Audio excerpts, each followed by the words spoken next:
Hola, este es nuestro sexto Avesa Live del año. Destacamos que es una iniciativa que ya transita por su programa número 22, donde hemos abordado temas relacionados al servicio Yo Estoy Informada, servicio de Avesa, que da respuesta automatizada vía WhatsApp. Brinda contenidos referentes a la prevención de la violencia hacia las mujeres, los cuidados y la distribución equitativa de las responsabilidades, derechos de las niñas, niños y adolescentes, derechos sexuales y derechos reproductivos, movilidad segura e informada, y ahora contamos con la opción 14 referente a la prevención, alertas y cuidados frente al abuso sexual.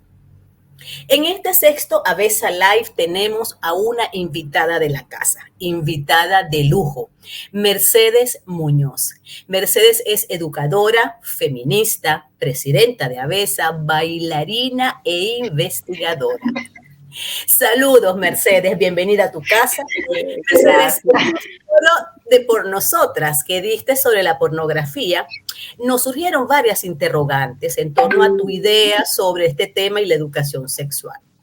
Entonces, queremos hacer varias preguntas, queremos conversar sobre este tema. Y la primera que se me ocurre es, ¿cómo es la enseñanza de la sexualidad en casa y en la escuela? Adelante, Mercedes. Sí, fíjate que es como un contraste.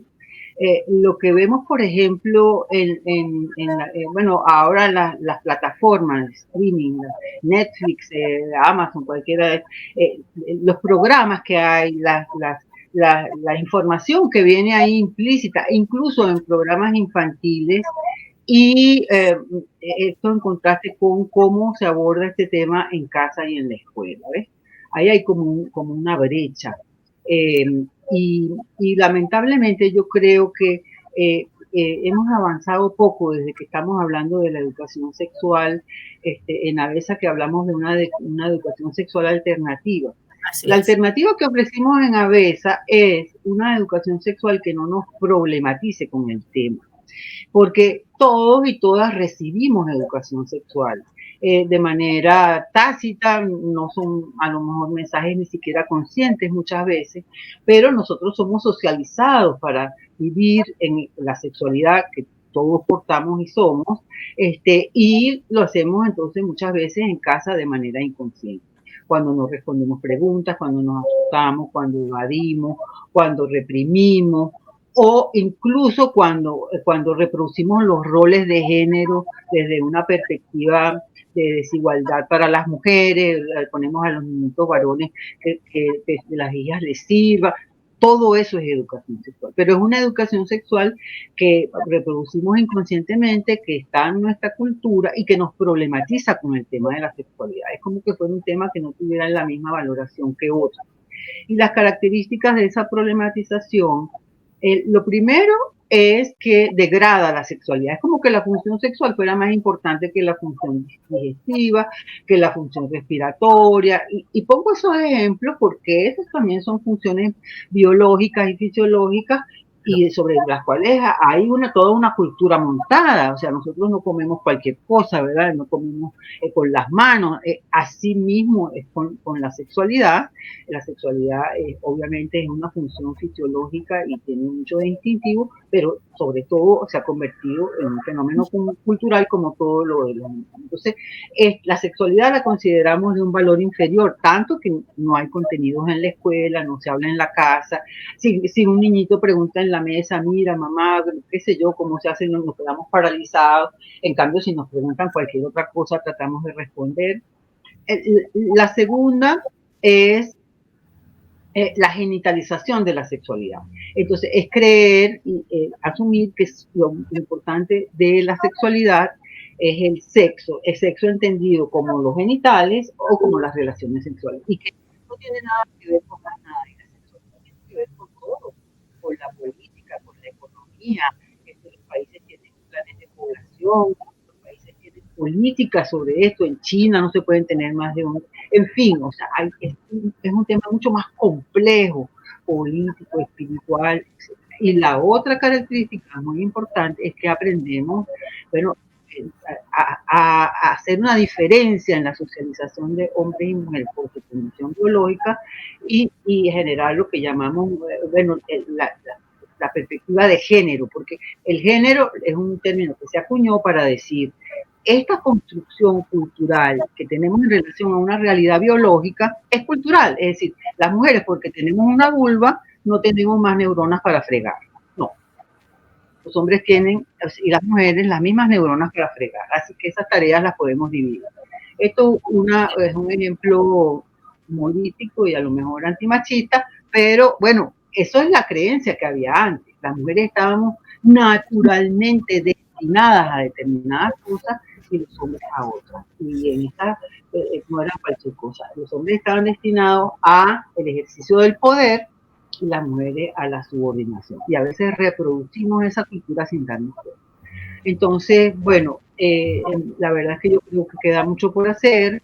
Yo creo que hay países de Latinoamérica, no hay que pensar en Suecia y Finlandia y Noruega, que tienen los mejores indicadores del mundo en salud sexual y reproductiva y de niños, niñas y adolescentes en particular. Pero en Argentina hay un plan nacional de educación sexual, en México hay otra, en Colombia, y aquí no salimos de una cosa espasmódica, discrecional. O sea, aquí tendría que haber una política de Estado. Pero mientras no hay una política de Estado, nos toca a mamá y papá y a la escuela. Y ahí pasa la segunda cosa, y ya voy a cerrar. Entonces ocurre que ¿qué dicen los papás y las mamás? Dicen, eso se lo deberían enseñar en la escuela. ¿Y qué dicen en la escuela? Eso es un asunto de casa, de mamá y papá. Y estamos en eso permanentemente, y resulta pues que claro, lo que pasa es que ni mamá y papá ni la escuela se siente con las herramientas para trabajar sobre eso. Como eso ocurre, y los muchachitos tienen la misma curiosidad que teníamos nosotras y nosotros, o no nos enteramos, o no preguntamos, o no investigamos. Y si nos castigaron, lo que aprendimos fue no a no hacerlo, sino hacerlo escondido. Ahora hay un fenómeno que es nuevo, que es de los tiempos, y es la tecnología, el Internet. Entonces, miren, cualquiera que esté viendo esto puede hacer el ejercicio. Agarra el navegador y pone SEX y espera. ¿Qué va a aparecer en la pantalla? Le va a aparecer pornografía.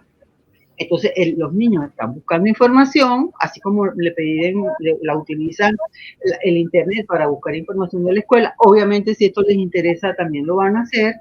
Sí. Y ahí les llegan estas imágenes que ellos están además ya socializados muchas veces para pensar que son malas y que no se lo deben decir a mamá y papá. Bueno, y ahí pasan varias cosas de preocupantes. Están pasando cosas muy preocupantes. Los niños están empezando a consumir pornografía desde más o menos los 9 años y eso está siendo muy pernicioso. Sí, bueno, tenemos entonces un nuevo escenario en el tema de la sexualidad, que hablas de la tecnología, y aquí tenemos entonces el Internet, que podría ser un aliado para el aprendizaje de la sexualidad. Bien, claro. Y quiero decir que así como hay pornografía en Internet, bueno, que nada más lo que tienes que poner es SEX para que te llueva, o a veces te cae sin que tú la busques, te cae una pestaña. También hay cantidad de material interesante en Internet para una educación sexual desproblematizadora. Pero el tema es que nosotros tenemos que tomar cartas como adultos, a qué nos aproximamos, hacernos activos, porque la pornografía no es ningún negocio ingenuo. La pornografía es un negocio multimillonario de gente muy inescrupulosa a quien les importa un bledo el daño que eso le puede hacer a niños, niñas y adolescentes. Y se nos adelantan. Entonces, es como que es una paradoja, pero este fenómeno yo siento que está poniéndonos por sobre el tapete y entre la espada y la pared. Bueno, o hablamos nosotros o le van a hablar ellos. Y no hay manera de controlar la tecnología. Nosotros somos unos viejos. El que tiene 25 años es viejo en relación al que tiene 9.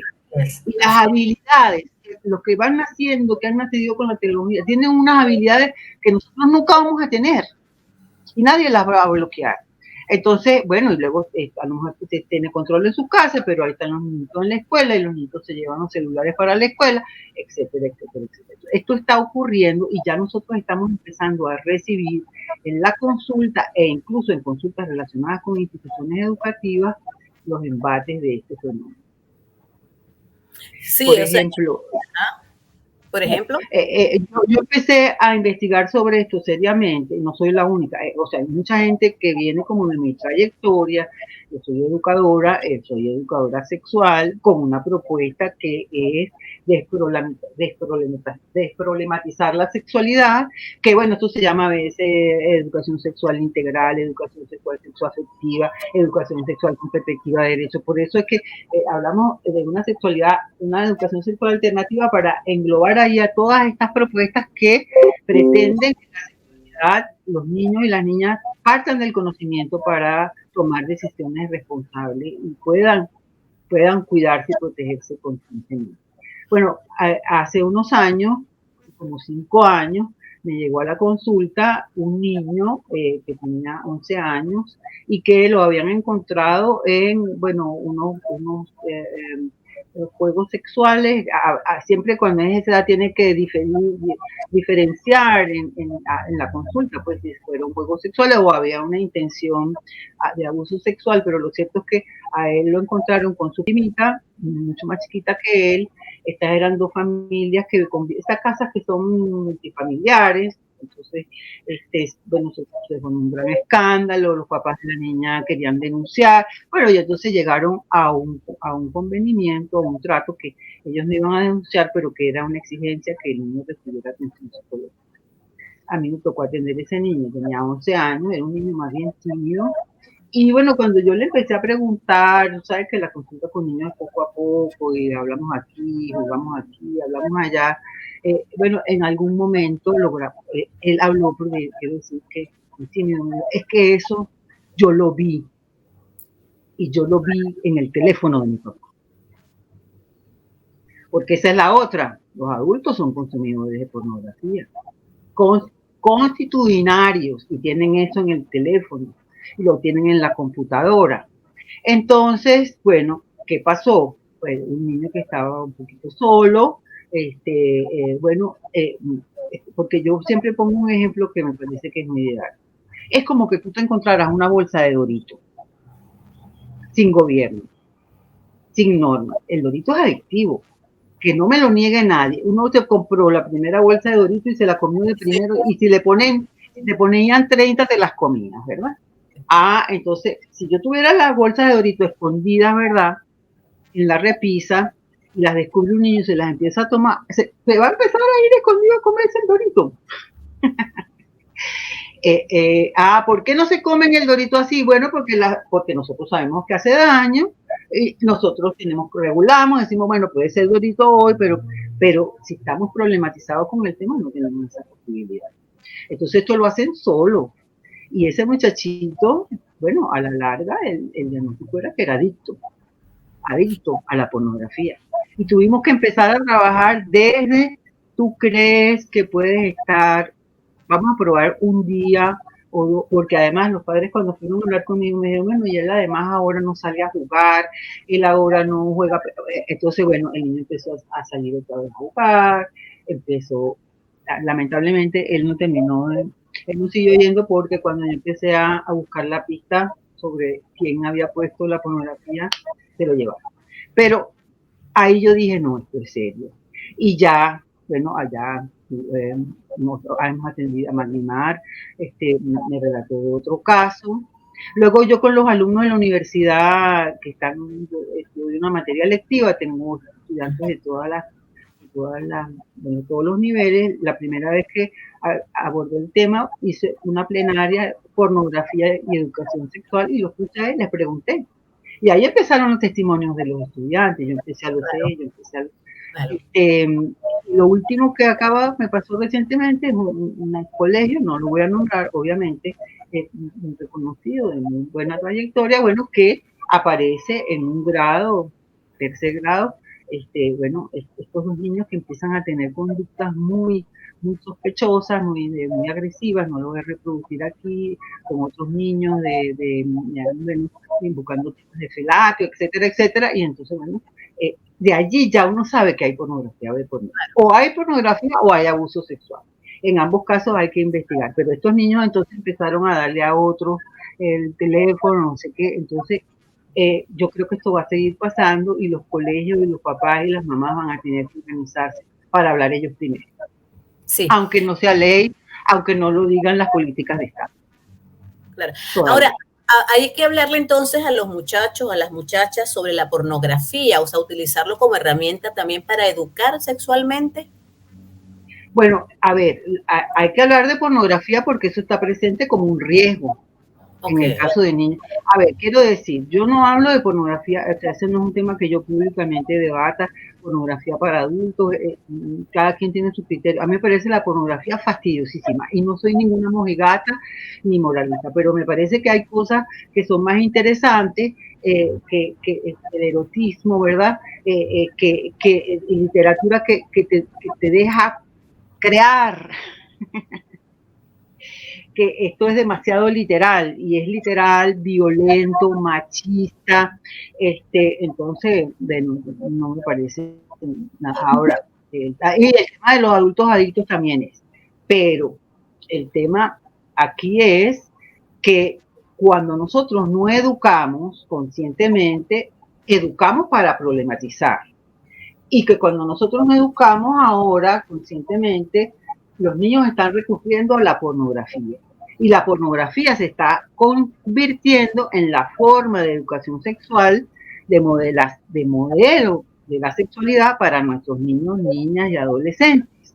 Tenemos un problema grave, entonces. Totalmente opuesto a la propuesta. Totalmente opuesto, que no tiene nada que ver con la... Para empezar, en las películas pornográficas no sale nada relacionado con prevención. Nada. Jamás ha visto usted un condón en una película pornográfica. No hay ni siquiera, son unas historias que no tienen ni argumento.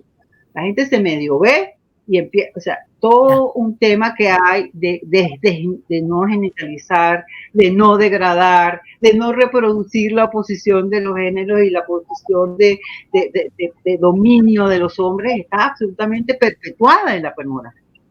Y está además en imágenes, y eso es fuerte. Sí.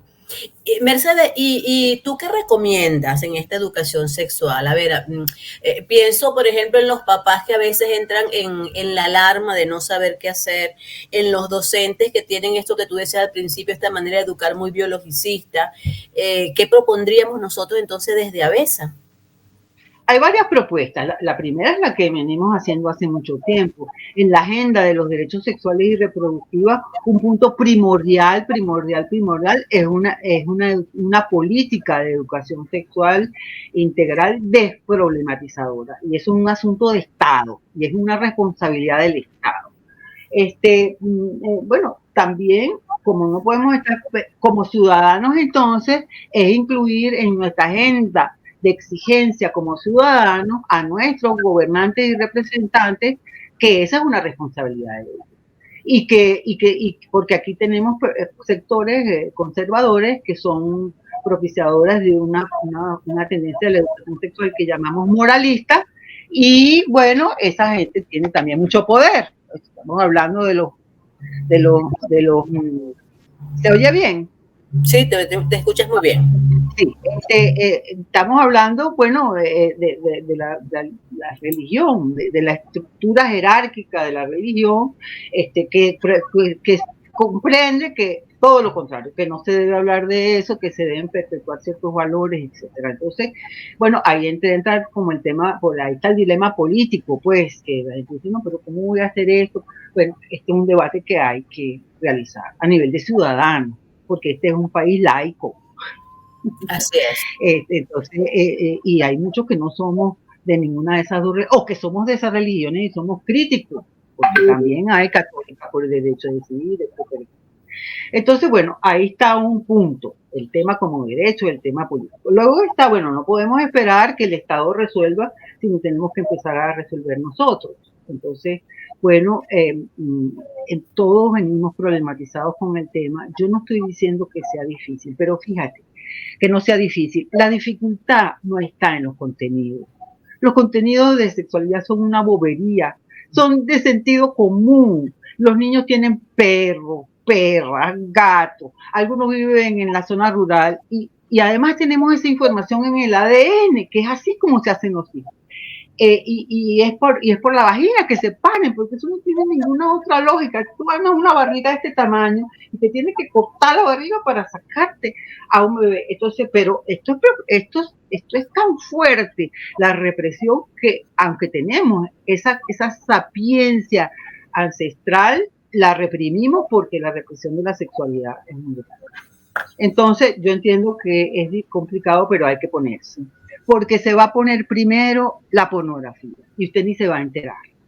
Y hay que ponerse.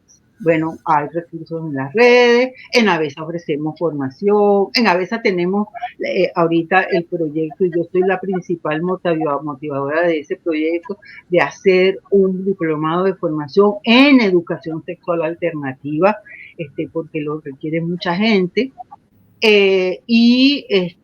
Bueno, eso es algo que debemos hacer papás y mamás y la escuela, aunque el Estado no nos esté dando la capacitación que requerimos.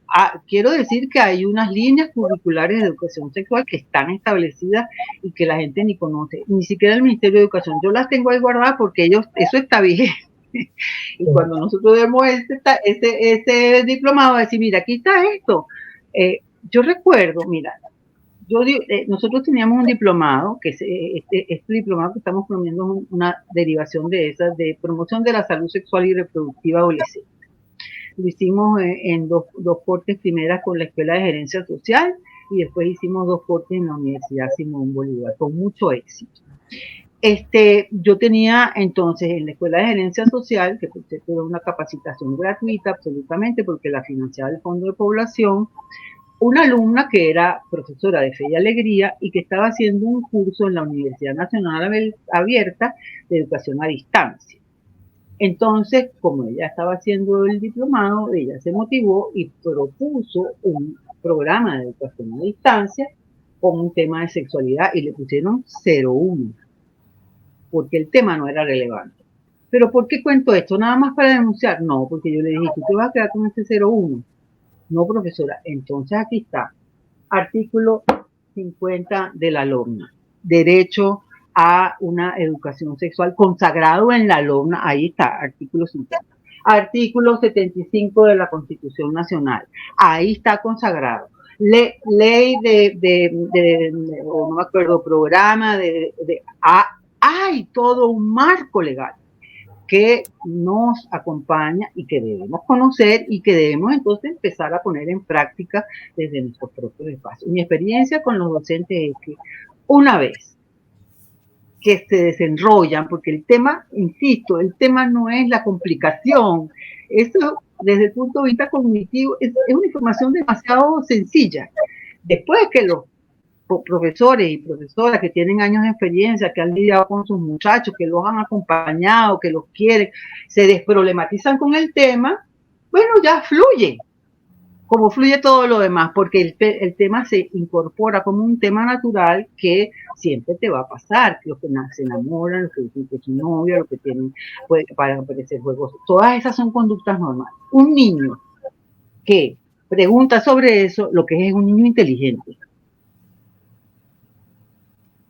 Yo a veces digo, si usted consigue una muchachita, porque voy a hablar de las muchachitas, pero también puede ser un varón, pero una muchachita, montada en un taburetico ahí en el baño, arriba del lavamanos, en el espejo del gabinete, con la boca abierta, ¿verdad? Tratándose de ver la campanilla, usted la ve y le pregunta, estoy tratando de ver la campanilla porque quiero saber cómo funciona, no sé, el aparato digestivo.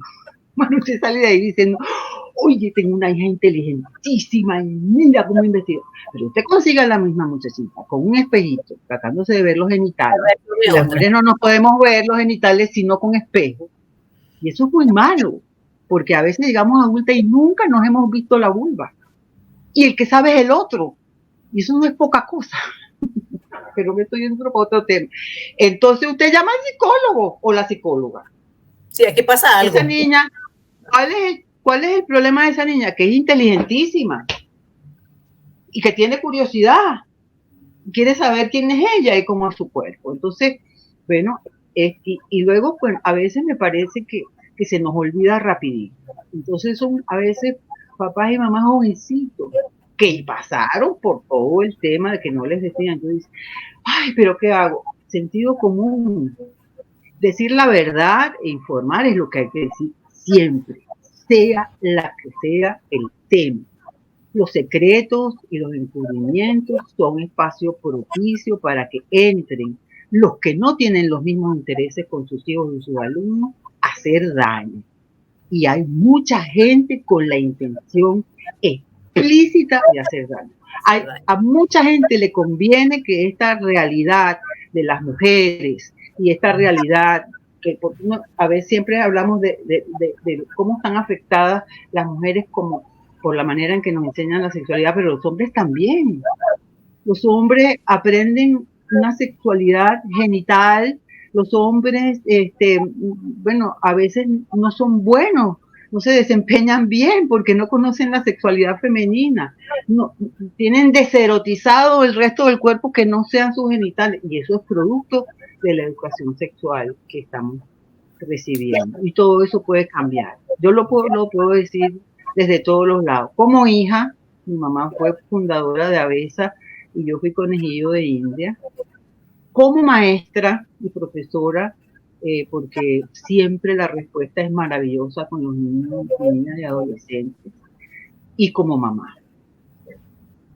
Claro. Y mis hijos, bueno, los dos se han sabido cuidar, los dos han ido responsablemente. Mira, mamá, empecé a tener relaciones cuando voy para acá, mamá.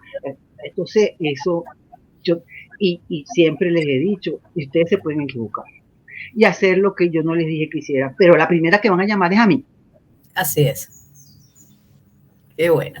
Mercedes. Porque no decir es terreno fértil, además de para la gente que hace pornografía, que yo creo que sí son agresores sexuales, para los agresores sexuales que no son. Entonces, no se lo digas a tu mamá porque te va a regañar, no sé. Entonces, tenemos que, es una urgencia que empecemos a hablarlo.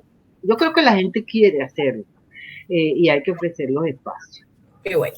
Mercedes, siempre es un gusto escucharte. Podríamos pasar muchísimo rato conversando del tema, ese verbo tuyo tan claro, tan diáfano, tan de la realidad y de la cotidianidad, bueno, hace que el tiempo pase y quedemos con ganas de más.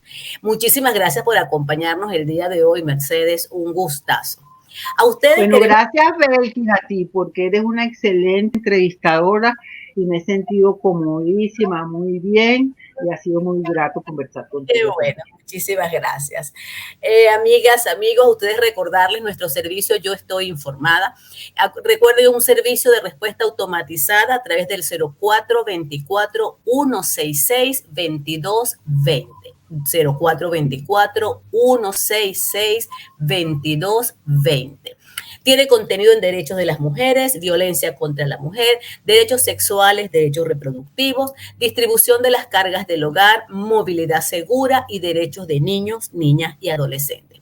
Recuerden que está activo las 24 horas del día, los 7 días de la semana. Muchísimas gracias por acompañarnos y nos vemos en el próximo ABESA Live.